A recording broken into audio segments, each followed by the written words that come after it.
can't wait to get on the road again. The life I love. Good morning, ladies and gentlemen. First off, before I even get too far into this video, apologize if I cough and hack and or sound horrible.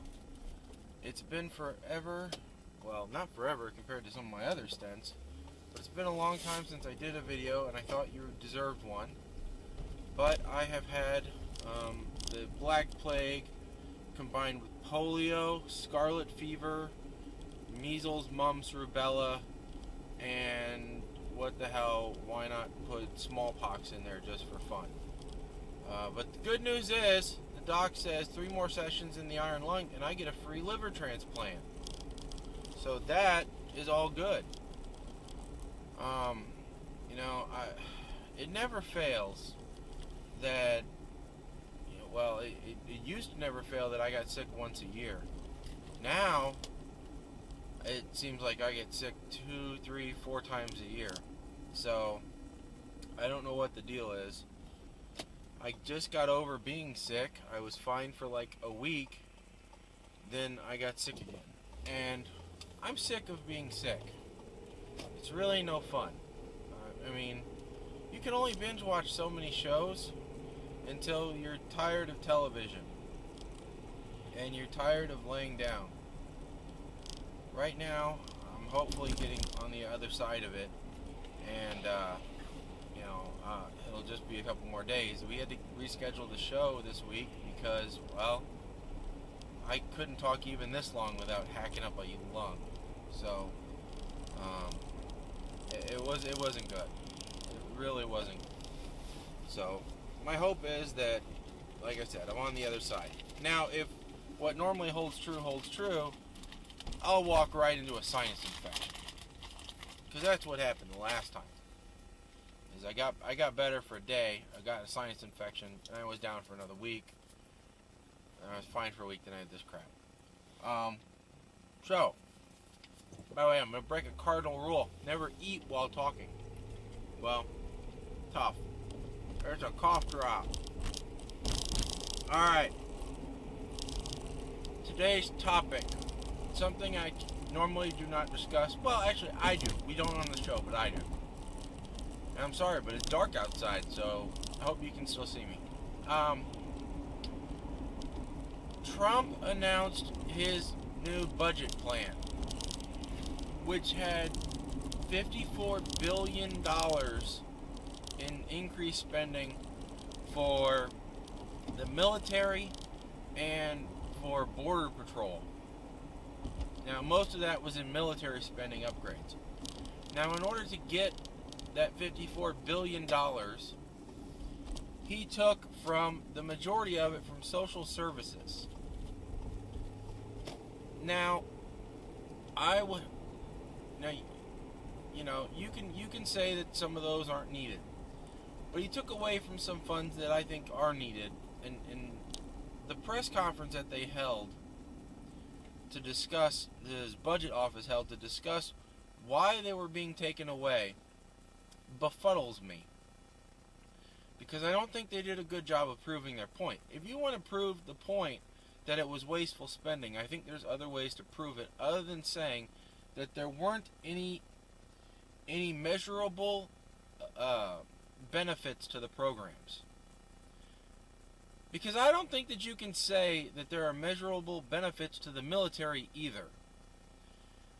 By all accounts, our military already was like 30 to 50 times more powerful than any other military on Earth.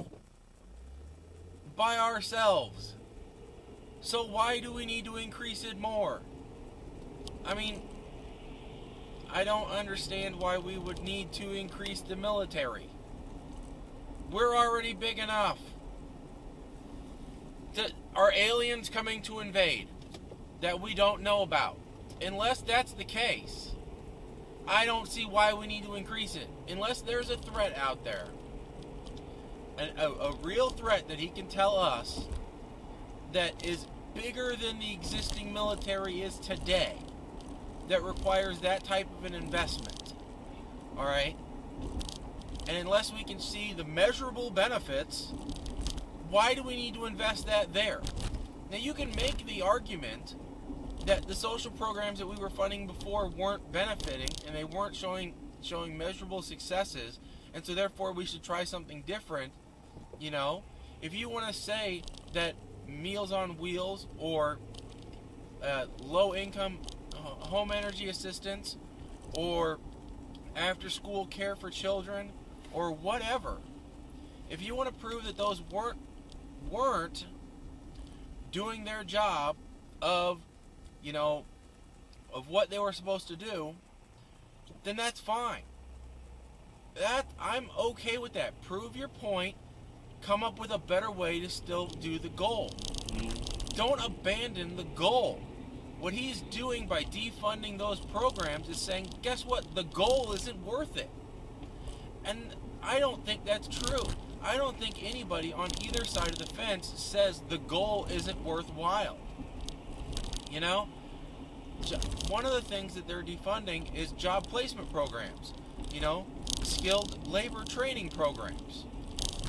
Well, you can't say that there isn't a skilled trade labor gap. There is. And you can't tell me that the private sector is going to fill that gap, because they're not now. You know, you cannot tell me that the goals of the programs that they're defunding were bad. Because they're not. They were to take care of the elderly. They were to take care of the disadvantaged. They were to provide for the children. Those goals are noble, good causes. Alright? There's nothing wrong with the cause. There's never anything wrong with the good cause. There is something wrong with how we attack it. That can be a problem. You know? Obviously, there can be issues with how you attack anything.